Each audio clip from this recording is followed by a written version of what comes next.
If you're tired of being the bottleneck on your team, today's episode of Product Driven is for you. I've been there. We've all been there. We hire people. We want to delegate to them. We want them to take ownership. But for whatever reason, it just never seems to work. Today, we're going to talk about some different tips on how to make it work, how to delegate the right way, drive outcomes, not just output. Takes a little extra work as a leader, but we're going to tell you how to do it today on Product Driven. To survive and thrive, you must adopt a product-driven mindset. And we're back for another episode of Product Driven. This is your host, Matt Watson. Very excited to be joined today by Brittany Rastsmith, who's going to tell us all why we're the bottleneck today. I've been the bottleneck. I might still be the bottleneck. And as startup founders, business leaders of any form, we inevitably end up in this position. Brittany's going to tell us why. Hopefully we're going to solve the problem today. So she helps do consulting and coaching for a lot of smaller, earlier stage startup founders that run into this exact problem and can't scale their business. She has a business called Bloom Remote. So we'll talk more about that today. Brittany, welcome to the show. Hey, Matt. I'm excited to be here. Thanks for having me. I guess my first question is, are you the bottleneck in your company? I have definitely at various times and in various companies been the bottleneck. I don't think I've ever met someone who's founded a company who hasn't run into that trouble, because it's not a mistake you make so much as a stage that you reach, right? You start out and you're doing everything, because that's how businesses start. You're doing absolutely everything. And you start to add people in, but they still need so much from you because you don't have very much structure yet. And if you're smart, as soon as you start adding people, you start building an appropriate amount of structure to let them really be able to do what you hire them to do. But everything moves so fast that often your team gets ahead of your structure. And then you end up in a position where, like, I remember one day I spent the entire morning. I woke up before I even got out of bed. I had my first Slack message from one of my team members all the way until well after dinner, answering questions that really I shouldn't have had to answer. What do you want to do with this? Should we go with A and B? How do I answer this? Am I allowed to do that? And I realized, oh gosh, I have gone through that phase. I'm in that phase right now where I have let my systems lag so far behind my people and my business that I'm the one slowing it down. So am I the bottleneck right now? I hope not, but have I been the bottleneck? Like, more than once. Well, I think one of my favorite ways to describe this is, like, it's really hard when you're the bottleneck and you feel like you have to do everything. You have to make all the decisions and you have to micromanage everybody. It's also really hard to hire the right people and motivate them and get them to take ownership to scale the team. So choose your hard. They're both hard. Yeah. Well, but if you're going to scale, you got to do the second one. Yeah, no, you have to. And I think the other thing that people don't think about is creating visibility as you go. One of the reasons that you get stuck as being a bottleneck is that as you let other people take over the work, you don't necessarily create the kind of systems that let you see, is it happening? Are our tests working? Are we growing? Not at the major KPI level, but at the individual function level. And so then it becomes much harder to let go because you're really just doing it on faith. Like, I call it vibes management. Hey, you seem really cool. Everything is going good at the top level. I guess you're good at your job. So then, I mean, well, you have to trust but verify, right? And yes. But the challenge is, as a leader, we wake up every day and we think about, like, the three most important things we need to do. And one of them is probably not the thing you delegated to your head of marketing like 6 months ago that you've tried to just forget about since then. And maybe they haven't done that the right way the last 6 months, but you have totally forgotten about it and you don't follow up with them for the 6 months. And the next thing you know, it rears its ugly head and you go back to them and you're like, why in the world wasn't this done? It's like, I don't know. I never heard from you again about it. It's like, you want to trust people, you want to delegate, but at the same time, you still have to follow up with them. You have to make sure they do the work. Like, this is a hard problem to solve. Like, there is no, like, magic solution to this. No, there's not, unfortunately. But I also think that people sometimes make it a lot harder than it has to be. I know that they make it a lot harder than it has to be. One of the things that I always put on my list every day for my top 3 big things is make sure that whatever needs to happen for my team to keep working from me happens, right? It's got to be one of your priorities. And that can swamp you, like what I was just talking about in a minute, if you don't set up systems to make that possible. But if you set up, say, simple scorecards, you have decision-making matrices, so people aren't bringing you every little thing. You have good visibility, not just on your major KPIs, but also on the supporting numbers and the indicators that go into it. That can take you 20 minutes. You go in, you look, everything looks good, great. You go in, you look, it doesn't look good. You circle back to figure out why. But without those systems, it's a Herculean task where you end up talking about Hold on. feelings. You're putting me to sleep here. You're talking about a bunch of things I don't like even talking about. And that's the first problem. I'm like a visionary founder. I have big ideas. I want to create big things. I don't want to do any of that. All the things you just mentioned, I don't want to do any of that. Sure. Let me ask you a question, Matt. So what am I supposed to do? Because I don't want to do those things. No. I hear you. Nobody does. But So I have to hire somebody who will. No. Right? You can't do that yet. I can't do that yet. Okay. Okay. So I have to do this stuff I don't want to do. Let me ask you a question, Matt. Have you ever, in any of your businesses or any time you've ever managed anyone, hired someone that you ended up being like basically their therapist instead of supervising them? Yes. Okay. And did you enjoy that? No. Okay. Do you like not knowing where your team's time and therefore your money is going? I don't really want to know. I just want it to get done. I just want them to do it, right? Like I hired them. I told them to go do it. Why can't they just go do it? Truth. Have you ever laid awake at night wondering if they're doing it or not? Oh, yeah. Yeah, I've definitely wondered that one. Okay. What if I told you that you could spend a couple of hours now putting a little bit of thought into exactly what needs to happen and how you would know if it was successful or not? And then from then on, you wouldn't have to worry about any of those things because you would have the data to know the answers. Tell me more. Okay. So that's all we're talking about. I think that systems get a bad name because by the time you get to like huge mega Walmart Comcast levels, they're huge and bureaucratic and awful. And we've all been stuck in that mess. And a lot of us. I'm just not going to work there. Right. Me neither. You don't want that in your company, right? But you can have systems, little tiny baby systems that are as simple as, hey, I just hired a new marketing manager. Heck, manager is a courtesy title because she's not managing anyone, right? She just does our social media, basically. I need to know if she's doing any good or not. Is it worth me paying this woman to do this? Okay, so what do you need to know? It's a real question. What do you need to know if your social media manager is earning your paycheck or not? Are we driving leads? Great. Okay, Are we driving good. more leads?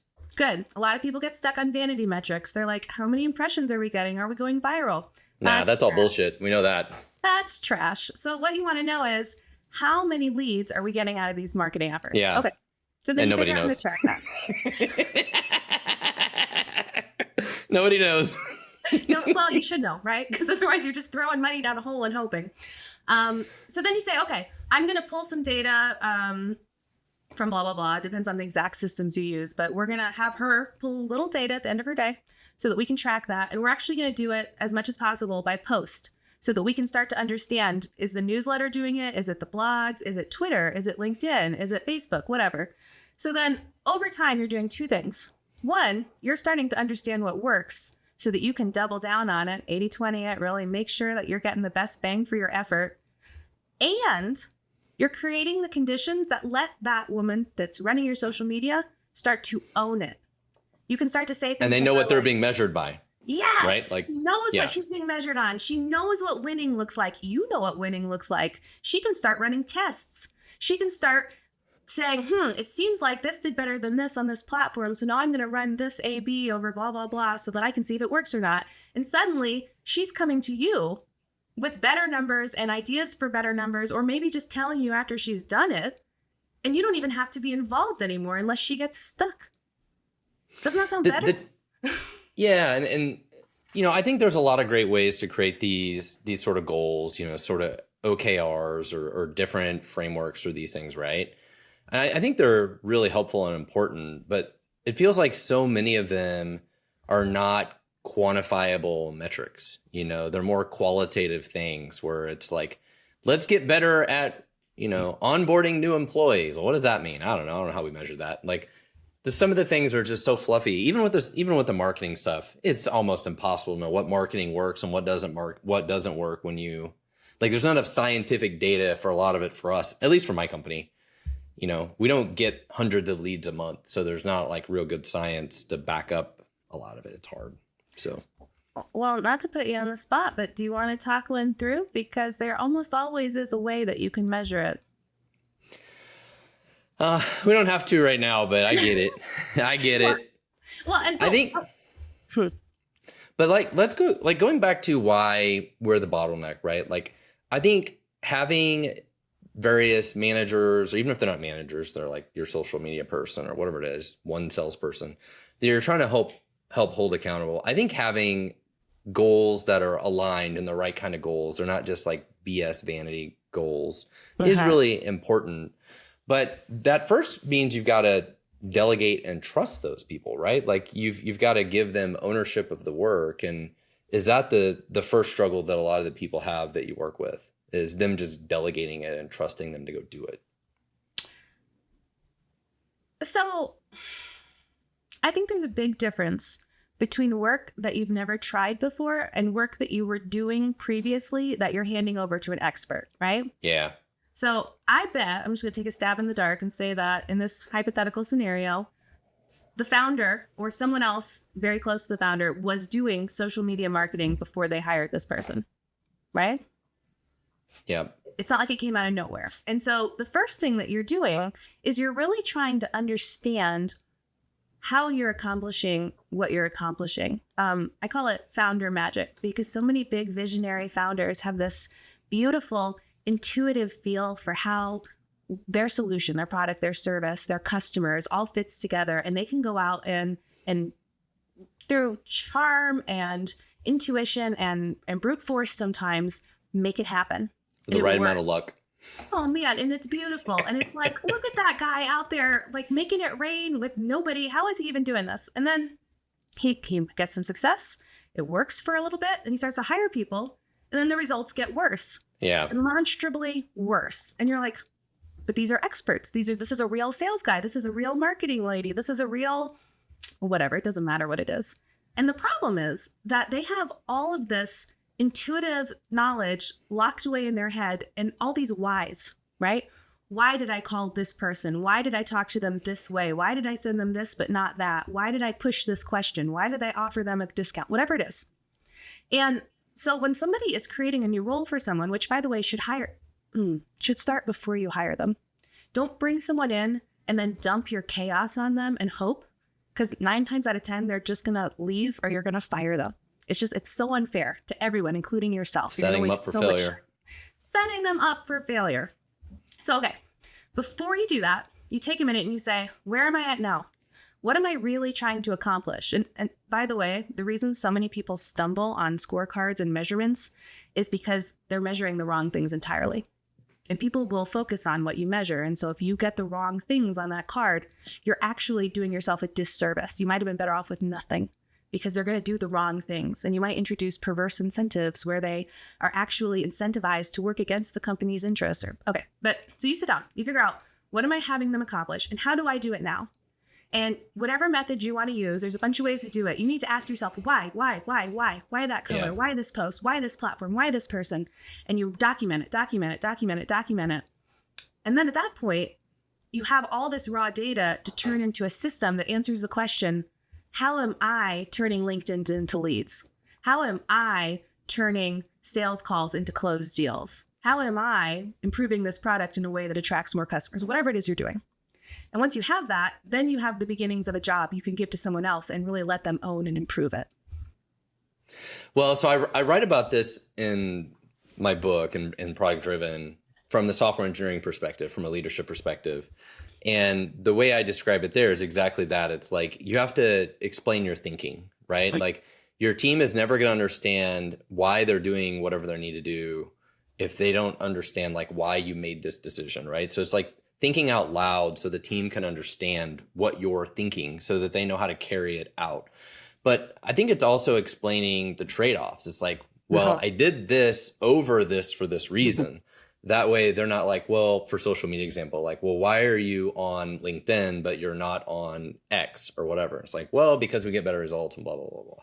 And it's like always explaining those trade-offs is important too. So people understand, well, why did we do this thing over this thing? And why did we do it this way and not that way? Right? Like, I think there's a lot of different ways that go into this, but all of it comes down to explaining your thinking, right? So instead of just telling them what to do and turning them into order takers, you've got to explain to them what's in your head and why you're thinking that. And I think you're absolutely right. It's like writing it all down. It's like, why? Just writing it all down. And you can do it if you're not a writer. You can take a Loom video of yourself while you do the social media post, do 5 of them and answer every question out loud. Or heck, you can even do it on a phone call with someone while you're doing it together, as long as they're ready to take that information in. But what's really, really important is to understand for yourself. So much of this, people have never even thought about hard enough to be able to say, actually, I want X and not Y, and this is why. I do have a strong feeling about it. And if you have a strong feeling that you can't explain, that's going to be really hard for someone else, right? So what are some of the other common challenges you see that cause people to be bottlenecks? Okay, so we've been talking a lot about what basically boils down to trust, right? And so that's a big one. But another one that is extremely difficult for a lot of founders is the ability for their staff to generalize. If we can get into just like a little bit of motivational theory. When something goes exactly right, you can follow a process. You can say, I do A, and then I do B, and then I do C, and then I do D, and it's no problem. But what if you get to B, and then because there's a real person on the other side, they don't respond the way they're supposed to, right? What if something breaks, something changes, you have a big client come to you and they want an exception, whatever it is.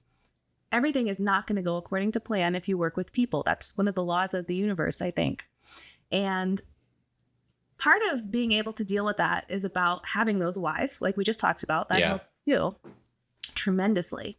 But another is really starting to get proactive about keeping decision-making matrices and decision-making logs that are function specific. Now, I know that sounded very jargony, but I promise it's actually something really easy. And it's this. We decided we're targeting X over Y. I wrote it down. We don't have to talk about this again. We decided that we're going to use blue and not red. We decided that we're going to stick with this schedule. We decided that when these options come up, we prefer this kind of option over that kind of option. It's really every time you make a decision and you spend all the time to think it all the way through and brainstorm and have collaborative discussions, write it down. Write it down in one place. Write it down in plain language. Like, don't make people reinvent the wheel every time something happens. And over time, those things become their own systems. But you don't have to start with that. And I think another way to describe this, that I tend to describe it in software engineering, is how well are you at navigating ambiguity? Yes. Because in software engineering, it's so easy to get into these areas where like, I'm not sure I know what to do. Like, I could do this, I could do that. I'm not sure what to do. And that applies to everything. But it's like, how good are you at navigating that and getting clarity around, okay, which direction to go? And some people just get totally stuck at this, and some people never get stuck. But yeah, some people run into that ambiguity and they're like confident, or the culture or whatever, they just like freeze every time. Yes, I agree with everything that you just said, but I want to expand, because it's not that some people can do it and some people can't, just like I'm short and my husband is tall and there's nothing we can do about it. It's that some people are really good at it and can do it in almost any situation. Some people are really bad at it, and almost no situation is going to make them want to do it. But the vast majority of people can navigate ambiguity really successfully if with the right culture. They're in a system that supports it. They have the right culture. They have the right conditions. And so we've been talking so far about how this feels from the founder's side, and the trust and the visibility and the getting things out of your head and into a format that other people can use. But everything we've talked about so far is equally for the comfort and effectiveness and success of the employees. People want to know, am I doing a good job or not? And how will you measure it? People want to know, what do you really care about for me? And how can I impress you? People want to know, what decisions can I make? And when do I have to bring you in? People don't like not knowing what they're allowed to do and whether they're doing it well or not. And so by creating these conditions, you create a set of circumstances by which many people, I'll hesitate to say most, but it might be most, are perfectly capable and willing to take ownership of whatever function, whatever piece of your business you've carved off for them, and really dig in and try to improve it and try to make the best decisions and think it all the way through, all those things that we say we want from all of our team members. But we can only do that if you, as the founder, create conditions where that is not just permissible, but supported and encouraged. And when they do it, they're rewarded and not punished. So I want to go back to what you mentioned earlier, which I think is really important. You talk about like fear versus safety. Yeah. And in product driven, one of the model components I have is courage. And I say that courage is the most important part. And as a leader, we constantly should be trying to motivate our employees to have more courage, to ask more questions, to bring more ideas, to do this kind of stuff. But it's only going to happen if we give them that kind of psychological safety so that they can do it, right? You don't want to have an environment where they're constantly in a state of fear of like, oh, what are they going to think because I had this idea or I asked this question and now they're mad because I asked a question. I'm questioning authority or I'm trying to derail the plan. What does everybody think when I say this? Right. And so that's something that if you don't have the right culture and leadership, like none of these things are possible. Like you mentioned earlier, it's all about the culture. And you've got to create that kind of trust and safety in the team and encourage them, like recognize when they ask those questions and they bring ideas, like even if you don't like their idea, like thank them profusely that they gave a shit and came up with the idea, because that's what matters the most, because you're never going to improve if you don't build a team that has those ideas and they're always scared to bring the ideas. Mm-hmm. I've done a lot of facilitation work over the course of my career and some teaching actually at the University of Pittsburgh when I was in grad school. And one of the things that teachers know that managers should know is that when somebody tries to answer a question or bring you an idea, you can shut them down. Sure, you can say wrong, bad, stupid, and that shuts the conversation down and makes sure that they don't bring it back up again. Yeah. Or you can say, gosh, that's interesting. Tell me more about that. And then have a conversation about why maybe that's not the right idea for this moment. It doesn't mean you have to do everything everyone says, but you can use that as a way to both understand what they're thinking more, because very rarely does someone not have a genuinely valuable thought buried somewhere in their idea, or an insight or a piece of data they've collected from talking to customers or something.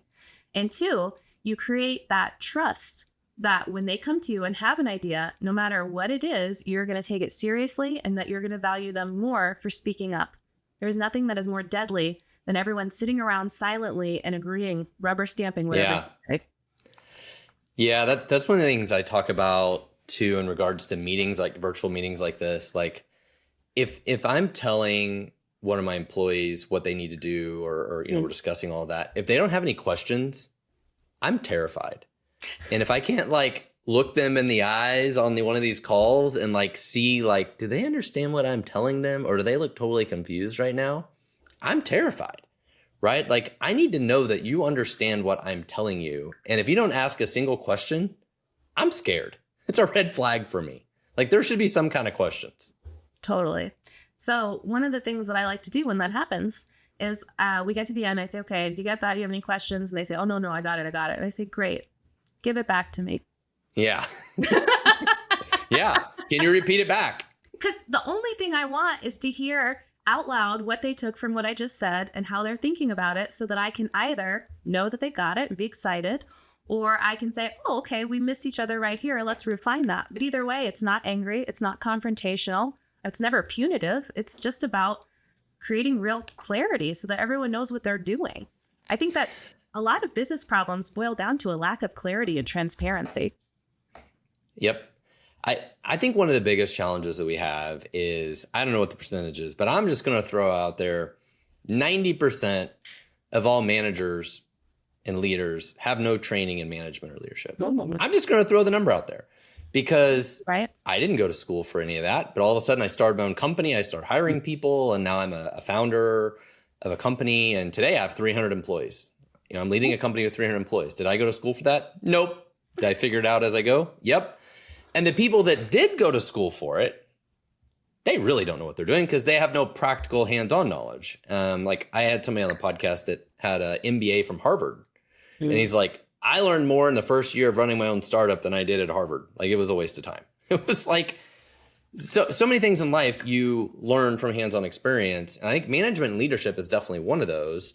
But there are a lot of resources out there. There's people like you that help coach people. There are lots of books. There's, my book, which is more about engineering leadership specifically, and podcasts like this. And I think my point is, like, it's a never-ending journey that we all go through, and we just have to learn, like, trial and error of managing people and being leaders.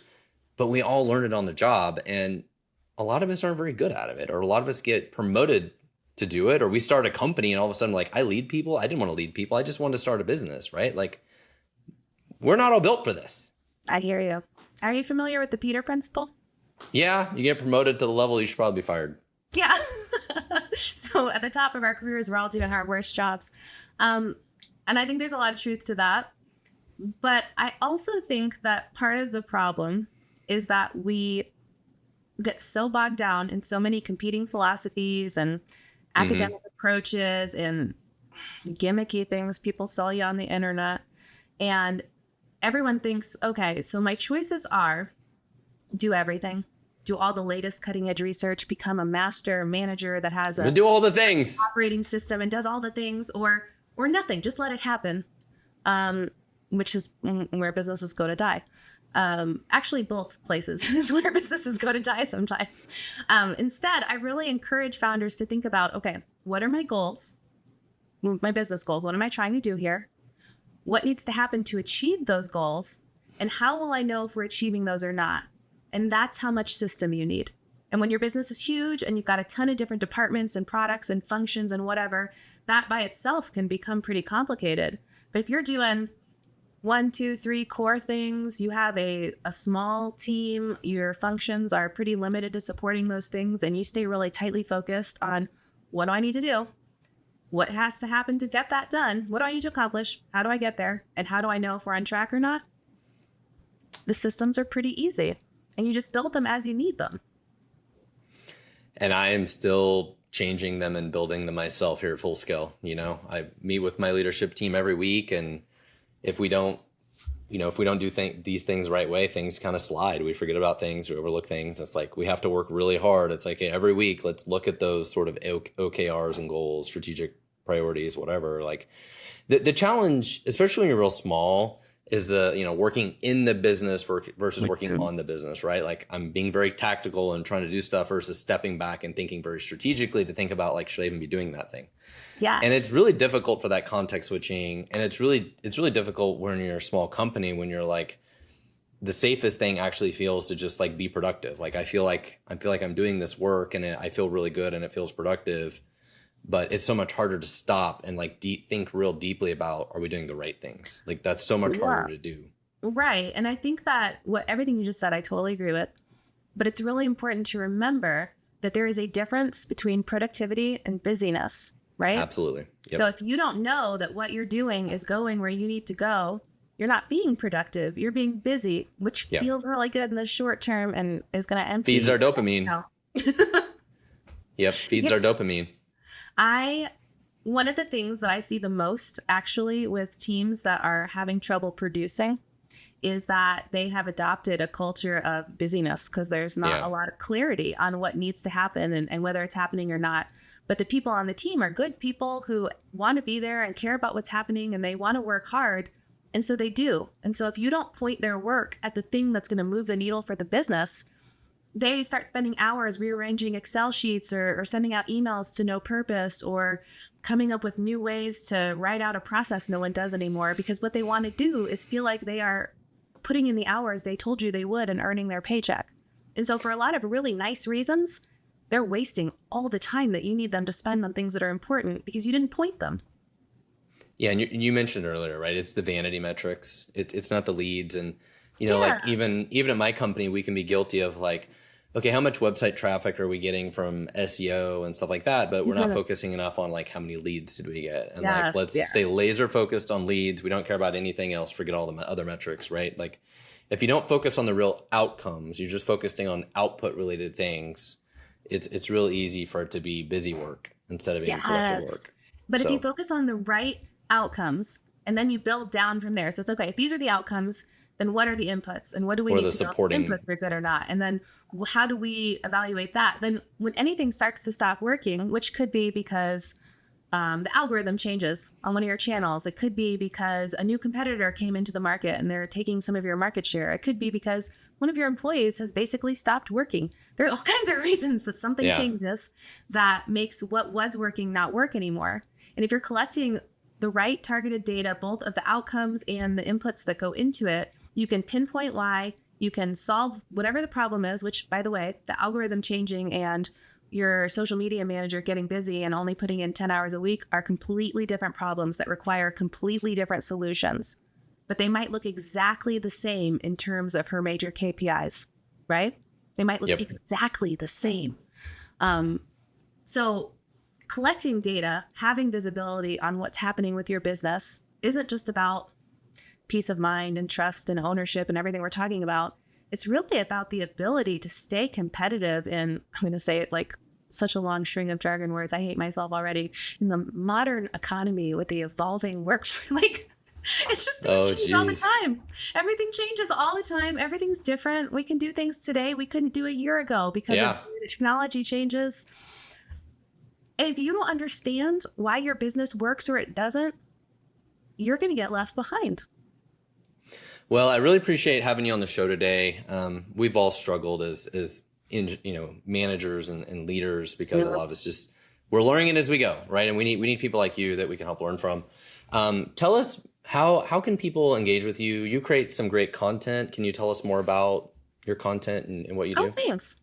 Yeah. So first off, I'm on LinkedIn. I'd love to hook up with anyone that's interested in seeing. I have a newsletter called Build Your Remote Advantage, and it's all about how small but growing remote companies can build their systems in such a way that they have good visibility, good clarity, good traction, all that good stuff.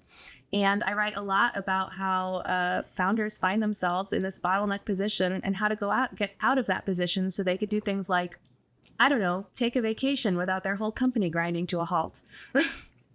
I also have my website. It's bloomremote.com. And I would love to, I'd love to see y'all there. All right. Well, thank you so much for doing this today. And I'll be following you on LinkedIn. And thank you so much. Thank you, Matt. It was great. Before we wrap up today's episode, we have a special resource for you if you're looking to elevate your development team to have more of a product-driven mindset. I have a fantastic free ebook about turning your code-first team into a product-first team. Please go to fullscaleteam.com/product-first-teams to download this free ebook. There's also a link in the show notes. Thanks for listening to Product Driven, and we'll see you in the next episode.